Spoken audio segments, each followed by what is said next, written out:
Audio Jungle. Audio Jungle.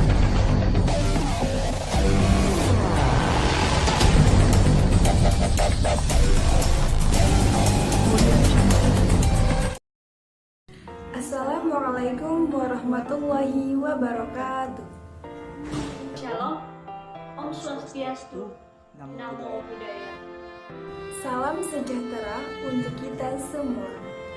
Kami dari kelompok 4 akan menjelaskan mengenai peran Pancasila dalam menangkal radikalisme. Sebelum itu, kami akan memperkenalkan diri. Saya Nopi Auliasari. Saya Masitoh Munte. Saya Ferisiska Winderpa. Saya Joy Eraldana Seazibu.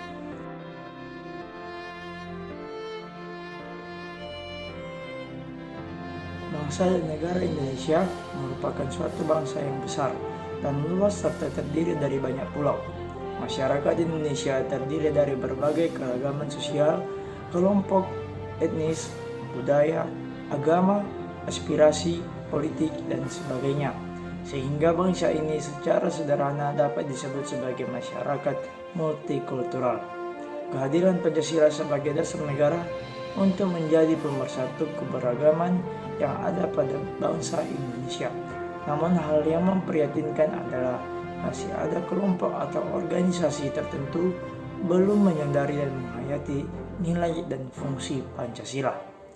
Selain itu, ada kelompok tertentu yang ingin mengganti Pancasila ini sebagai dasar dan ideologi bangsa. Radikalisme merupakan hal tidak bisa disepelekan oleh bangsa Indonesia. Radikalisme adalah paham atau gerakan yang menginginkan pembaharuan dengan mengembalikan diri mereka ke akar secara ekstrem. Pandangan ini kerap disandingkan dengan gerakan fundamentalisme. Gerakan radikal biasanya dicapai dengan segala cara, mulai dari cara yang halus sampai cara yang keras. Kedudukan Pancasila sebagai ideologi negara harus menjadi dasar dan tujuan kehidupan berbangsa dan bernegara. Pancasila harus menjadi acuan bagi masyarakat dalam menjalani kehidupannya sehari-hari. Mungkin belakangan ini kita melihat bahwa nilai-nilai Pancasila mulai memudar di tengah-tengah masyarakat karena sedikit demi sedikit orang-orang kurang memahami apa itu makna dari Pancasila. Selain itu, hal ini juga dipicu oleh beberapa faktor dari radikalisme yang berada di tengah-tengah masyarakat.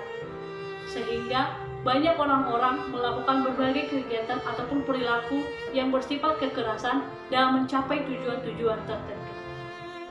Selanjutnya, faktor radikalisme. Adapun hal-hal yang dapat menimbulkan adanya radikalisme di tengah-tengah masyarakat, yaitu disebabkan oleh dua faktor. Yang pertama, faktor internal, dan yang kedua, faktor eksternal.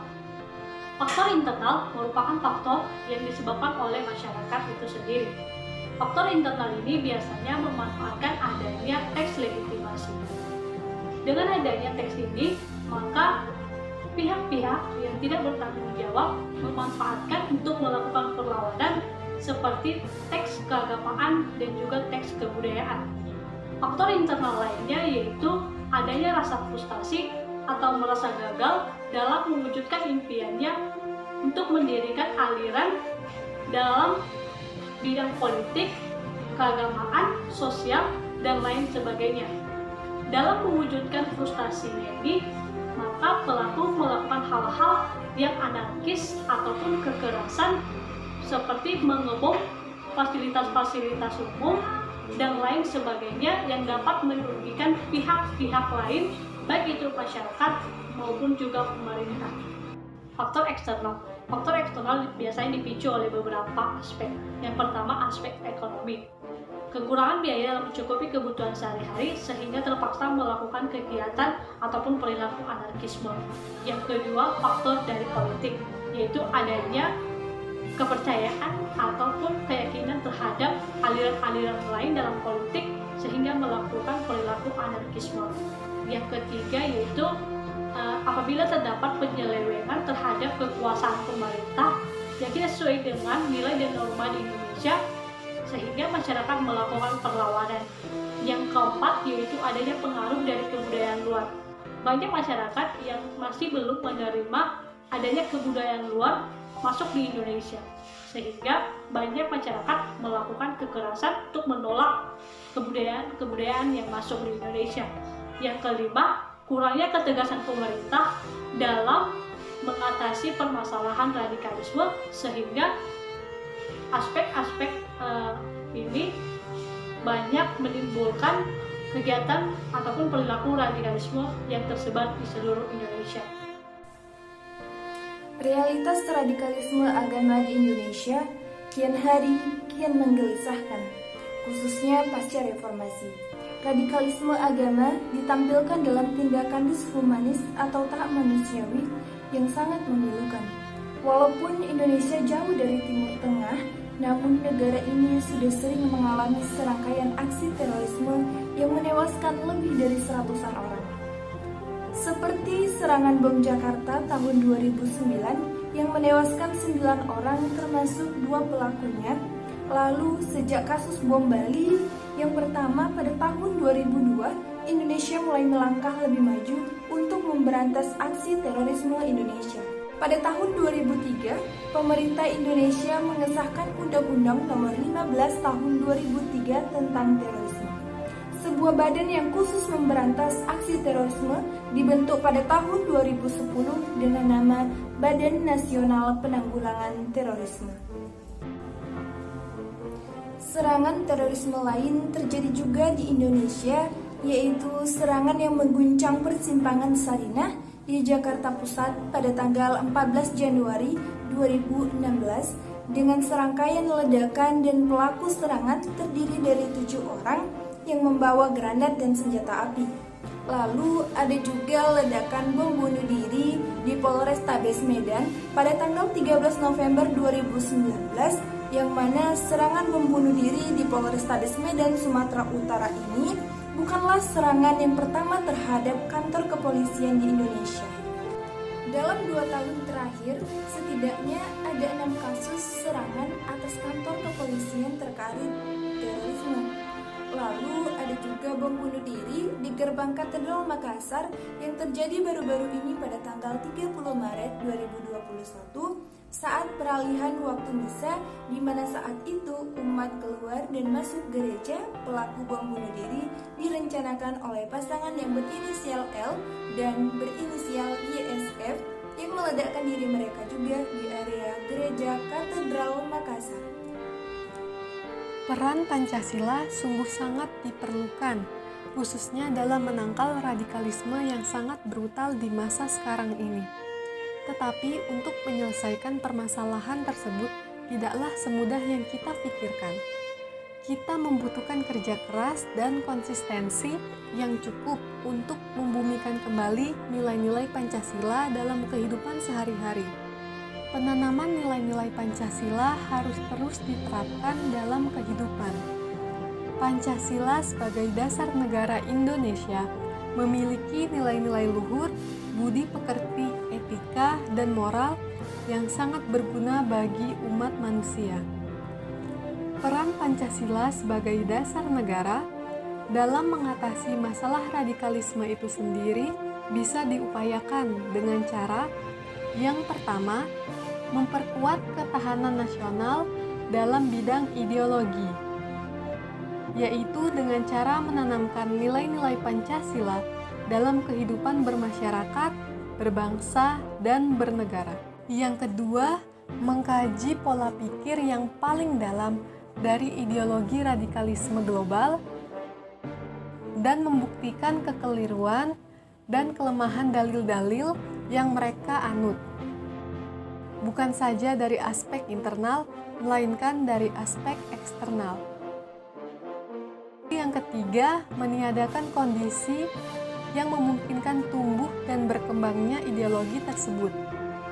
Antara lain, dengan menegaskan keadilan, kebenaran, menghargai harkat dan martabat manusia, mencegah terjadinya diskriminasi, dan mencegah pelanggaran hak asasi manusia.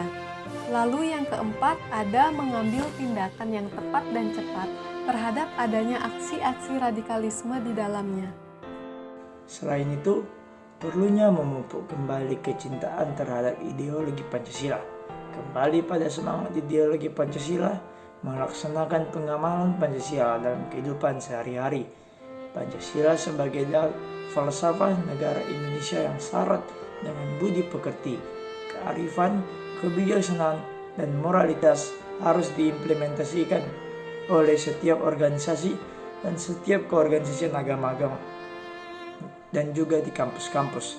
Pancasila harus dijadikan pedoman dalam proses berorganisasi sebagai upaya benteng pertahanan untuk mencegah gerakan radikalisme, intoleransi, dan terorisme.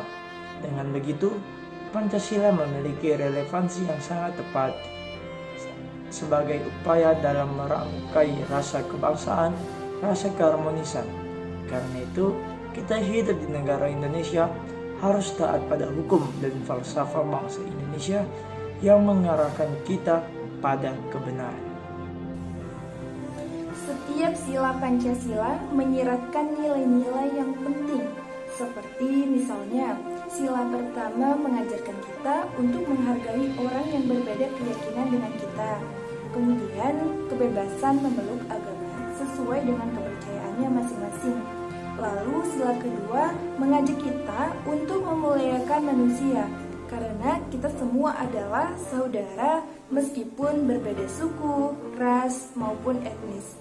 Hingga akhirnya kita akan menjadi masyarakat yang beradab. Kemudian sila ketiga menunjukkan pentingnya persatuan, menekankan kekeluargaan gotong royong dan rasa nasionalisme. Lalu sila yang keempat atau sila keempat mengandung sebuah nilai tentang arti penting sebuah musyawarah sebagai sarana untuk memecahkan masalah demi mencapai mufakat atau arti penting dari sebuah demokrasi. Dan sila kelima bermakna bila sebuah keadilan dan kesejahteraan sosial adalah hak setiap warga negara. Kesewenangan dan penindasan suatu pihak terhadap pihak lain harus dihapuskan. Untuk itu, semua pihak-pihak harus memperjuangkannya. Sangat penting bagi masyarakat dalam memahami apa yang dimaksud dengan nilai-nilai Pancasila dan mengimplementasikannya dalam kehidupan sehari-hari. Karena ketika nilai Pancasila sudah menjadi karakter dan juga etika sosial di tengah-tengah masyarakat, maka ideologi radikalisme dan terorisme dapat diatasi. Karena nilai-nilai Pancasila merupakan tameng yang dapat menangkis adanya ideologi radikalisme dan terorisme di tengah-tengah masyarakat. Dan juga Pancasila merupakan kristalisasi dan kearifan lokal dan kebudayaan bagi bangsa Indonesia yang tidak berseberangan dengan nilai-nilai keagamaan. Semoga dengan penjelasan tersebut kita dapat mengimplementasikan nilai-nilai Pancasila dalam kehidupan berbangsa dan bernegara. Sedikit kata-kata bijak dari saya, Pancasila itu keberagaman. Keberagaman yang dihormati oleh seluruh dunia.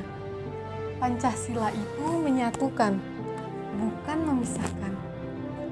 Kita semua Pancasila, kita semua Indonesia.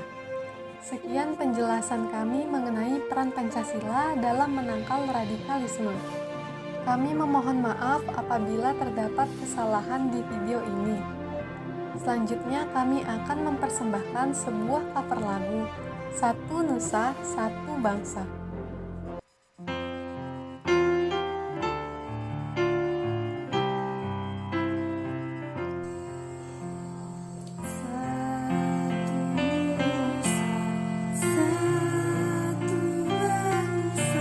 Satu bahasa kita.